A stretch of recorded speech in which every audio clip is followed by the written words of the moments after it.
जो अगर मेरे बारे में बुरे भी बोले हो तो कहीं ना कहीं बुराई बोल के भी दुनिया को बता दिया कि संघर्ष नाम की कोई चीज़ आई है, संघर्ष टू नाम की कोई चीज़ आई है, तो मेरे लिए बुरे नहीं है, वो भी सही है कि उनका अपना पॉइंट ऑफ व्यू है। और हम सबको मैं एक सोचे कि सब लोग हमें प्यार करें, तो ये संभव हो नहीं। जिनको बुरा बोलना है वो बुरा आपको बोलेंगे, क्योंकि उनके मन में ही है कि मुझे बुरा बोलना है। तो देखिए, दो चीजें होती है, कुरान और कुरान एक साथ रहता है, कभी लड़ता नहीं, और जो पढ़ता है वो कभी लड़ता नहीं, जो नहीं पढ़ता है वो लड़ता है। तो एक जगह कुरान और कुरान को रख दीजिए तो उसके एक भी पन्ना तक टकराते नहीं है, वो ऐसे ही रहेंगे जैसे वो रखे गए, क्योंकि वो अपनी अपनी गरिमा को जानते हैं कि कुरान का गरिमा क्या है और कुरान की गरिमा क्या है। और जो पढ़ता है उसकी गहराई तक गया है, वो कभी नहीं लड़ेगा, क्योंकि ना कभी कुरान किसी को लड़ने के लिए बोलता है, ना कभी कुरान किसी को लड़ने के लिए बोलता है।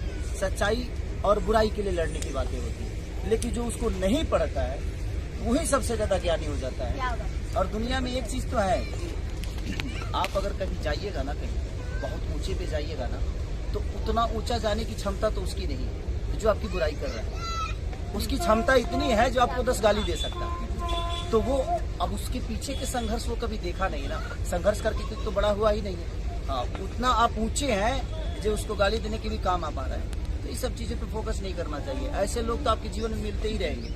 ऐसा थोड़ी है यहाँ पे अगर ऐसी झोपड़ी है तो इसी बगल में एक अलग कलर की झोपड़ियाँ हैं, जबकि दोनों झोपड़ी ही है, लेकिन सबके कलर अलग अलग हैं, सबके बनाने के तरीका अलग अलग है। तो आप किसी झोपड़ी को गलत नहीं बोल सकते हैं। लेकिन हाँ, एक चीज है कि अगर आपके मन में अच्छाई है तो आप किसी के लिए बुरा नहीं बोल सकते, हमेशा आप अच्छा ही बोलोगे। तो आप मान लीजिए कि वो दिल से भी बुरा है और नियत से भी बुरा है, और उसका कभी भला हो नहीं सकता, क्योंकि वो दूसरों के लिए जब अच्छा नहीं सोच सकता तो उसके लिए कौन अच्छा सोचेगा।